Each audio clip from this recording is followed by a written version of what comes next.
Oke, sekarang kita akan belajar mengenai paru-paru. Today we will discuss about the lungs atau paru-paru.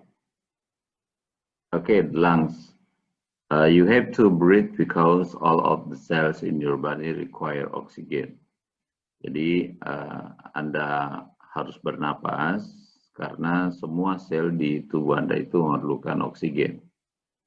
Without oxygen, your body wouldn't move.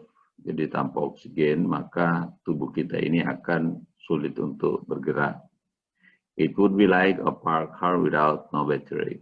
Jadi itu akan seperti mobil yang terparkir tanpa baterai. The car might have gas, but without a battery, forget it. Jadi mobil bisa saja punya gas atau punya bensin, tapi tanpa baterai maka tidak ada gunanya ya, atau forget it, atau anggap saja tidak ada. So you might have blood in your body, but without oxygen, forget it.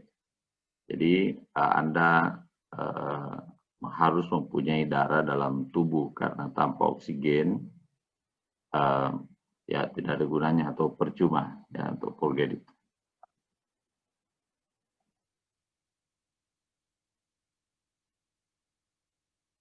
You receive oxygen from breathing in air, and then the oxygen goes into your blood, which is then circulated throughout your entire body. Jadi tubuh Anda menerima oksigen dari bernapas ya, atau dari menghirup udara, dan kemudian oksigen masuk ke darah, yang kemudian bersirkulasi ke seluruh tubuh. You breathe with the help of your diaphragm, which is a dome-shaped muscle under your rib cage and other muscle in your chest and abdomen. Jadi Anda bernapas dengan bantuan diafragma. Ya, ini adalah merupakan otot yang berbentuk seperti kubah. Ini di bawah tulang rusuk. Kemudian dan otot-otot lainnya pada dada, chest, dada ya, and abdomen dan perut.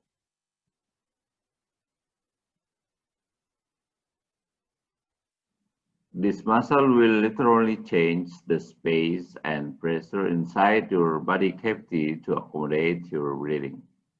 Jadi otot-otot ini itu akan menyebabkan perubahan pada ruang dan tekanan di dalam rongga tubuh Anda untuk mengakomodasi pernapasan Anda. When your diaphragm pulls down, it is making room for the lungs to expand. Jadi pada saat diafragma Anda tertarik turun, maka itu akan membentuk ruang pada paru-paru untuk mengembang atau expand. The lungs get bigger with air and pushes the diaphragm down.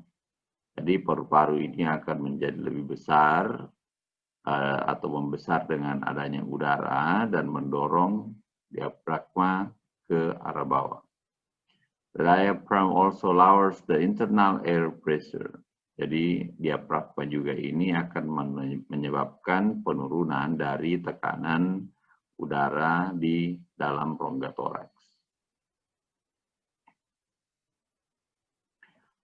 Outside of your body, the air pressure is greater and you suck in air when you inhale.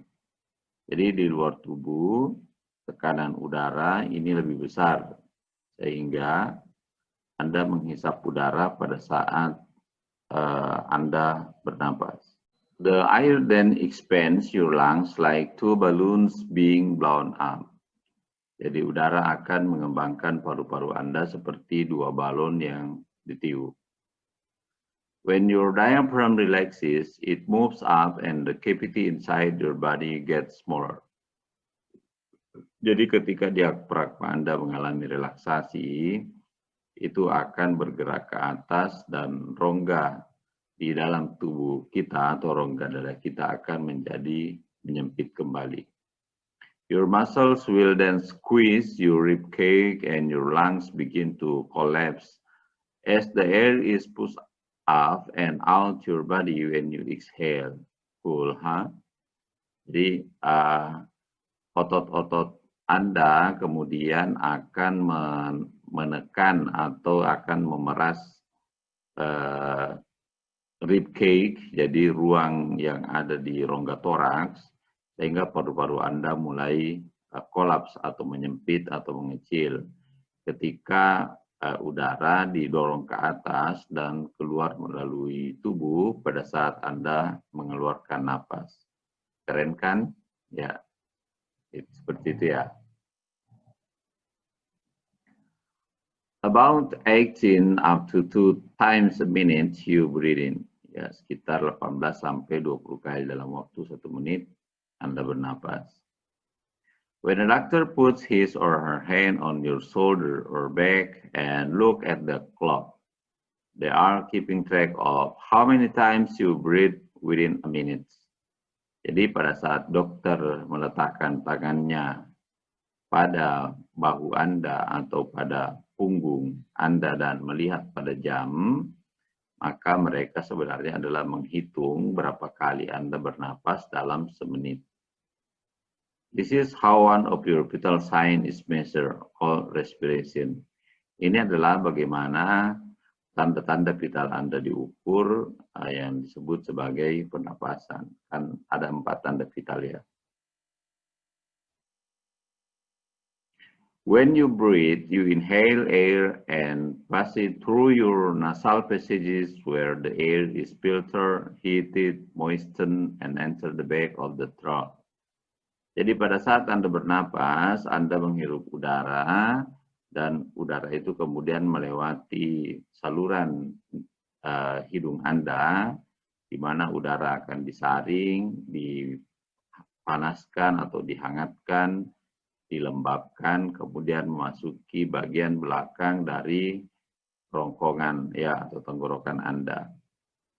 The esophagus put tube is located at the back of the throat, and the trachea or windpipe for air is located at the front of the throat. Jadi esophagus atau saluran makanan itu terletak di belakang dari kerongkongan atau tenggorokan, dan trachea atau saluran udara itu letaknya di depan dari tenggorokan.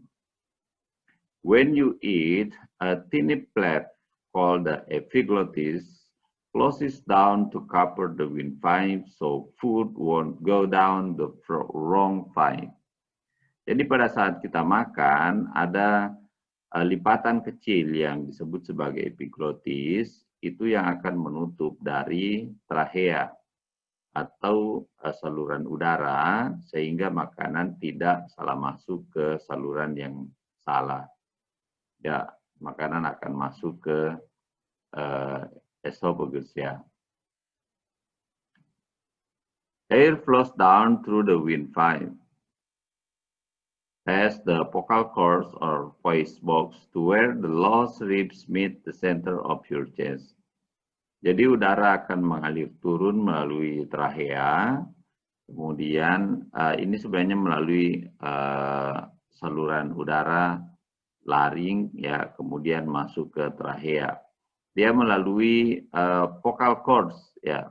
Vocal cords itu adalah pita suara to where the lower ribs meet, di mana nanti akan turun ke bawah tepat di sekitar ujung pertemuan ujung dari iga yang paling bawah di tengah dada ya. Kita lanjut ke berikutnya. This is where your windpipe divides into 2 tubes which lead to each of the 2 lungs that fill most of your rib cage. Jadi pada titik itu di mana trachea akan bercabang ya menjadi 2 saluran yang akan membawa udara ke kedua paru kiri dan kanan ya, yang akan mengisi dari rongga toraks. Each lung feels just like a sponge. Jadi setiap paru itu mirip-mirip seperti sebuah bunga karang.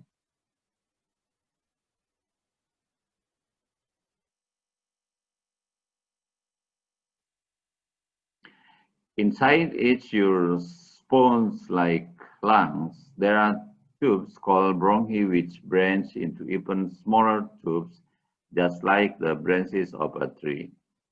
Jadi di dalam paru-paru yang menyerupai seperti bunga karang ini terdapat saluran yang disebut sebagai bronchi, di mana dia akan bercabang-cabang menjadi saluran-saluran kecil seperti cabang dari pohon, ya, seperti ranting-ranting pohon. At the end of these tubes are millions of itty-bitty bubbles or sacs called alveoli. Jadi pada ujung dari pipa-pipa kecil ini ada jutaan bola-bola kecil. Ya, jadi di bawah sini ada saya buat ya. Yeah, at the end of these tubes are millions of itty-bitty bubbles or sacs called alveoli. Jadi pada ujung dari saluran yang jumlahnya jutaan ini ada balon-balon atau gelembung-gelembung kecil atau biasa disebut kantong yang dikenal dengan istilah alveoli.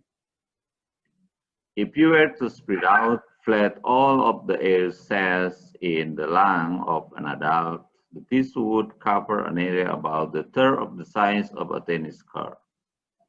Jadi kalau kita mengeluarkan dan melebarkan kantong-kantong udara ini yang ada di dalam paru-paru orang dewasa, maka jaringannya itu akan menutupi kurang lebih sepertiga dari lapangan tenis. Jadi luas ya, luas untuk area pertukaran udara yang ada di paru-paru itu. The alveoli sacs bring new oxygen from air you just breathe to your bloodstream. Jadi kantong-kantong alveoli ini akan membawa oksigen yang baru dari udara yang kita baru saja hirup ke aliran darah. It is here that a phenomenal exchange takes place. Nah, disinilah pertukaran yang fenomenal itu terjadi, yaitu pertukaran antara oksigen masuk ke aliran darah dan CO2 dari aliran darah ini akan berpindah ke alveoli. The oxygen is exchanged for waste products like carbon dioxide, which the cell in your body have made and can't use. Jadi oksigen ini akan bertukar dengan produk-produk buangan seperti karbon dioksida, di mana sel dalam tubuh kita yang sudah digunakan, yang sudah buat dan tidak dapat lagi digunakan. Jadi sel-sel itu setelah dia melakukan metabolisme, bahan buangannya namanya CO2, itu dia tidak bisa gunakan lagi dan itu harus dibuang. Dan proses pertukarannya itu terjadi di dalam alveoli. This phenomenal exchange works with the system of the red blood cell in your bloodstream. Jadi pertukaran yang fenomenal ini itu terjadi dengan bantuan sel darah merah yang ada pada aliran darah. Your red blood cell are like boxcars on a railroad track. Jadi sel darah merah kita itu seperti mobil box ya yang berada pada jalur kereta api atau jalur lintasan. They will show up at the cells at just the right time, ready to trade in all carbon dioxide that your body cell have made for some new oxygen you just breathe in. Jadi sel darah merah ini akan datang ke dinding alveoli pada waktu yang tepat atau setiap saat untuk mengadakan pertukaran antara karbon dioksida yang sudah dibuat oleh atau dihasilkan oleh sel tubuh dengan oksigen yang baru kita hisap. During this process, the red blood cell turn from purple to a sparkling red colors as they start carrying the oxygen to all the cells in your body. Jadi selama proses ini sel darah yang kembali itu yang berwarna agak keungu-unguan kembali menjadi warna merah terang ya kemudian dia akan mulai membawa oksigen kembali ke sel tubuh Anda. The carbon dioxide waste that your body made and now can't use will go through the lungs, back up your windpipe and out with every single exhale.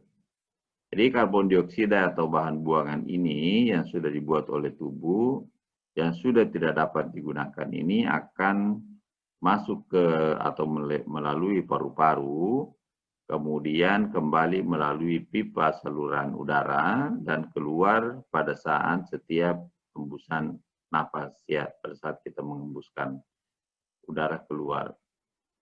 This is a chemical exchange of breathing in, out, inhalation or exhalation. Jadi ini adalah pertukaran kimiawi dari pernapasan, dari bernapas dan mengeluarkan napas. This is an automatic process that you don't even have to think about. Ini adalah proses otomatis yang mungkin kita tidak menyadarinya. Ya. Unless, of course, if you smoke, then you'd be depriving all of your cells of oxygen. Kecuali jika Anda merokok, tentu Anda akan kehilangan sel-sel oksigen Anda. Okay, this is a little explanation about the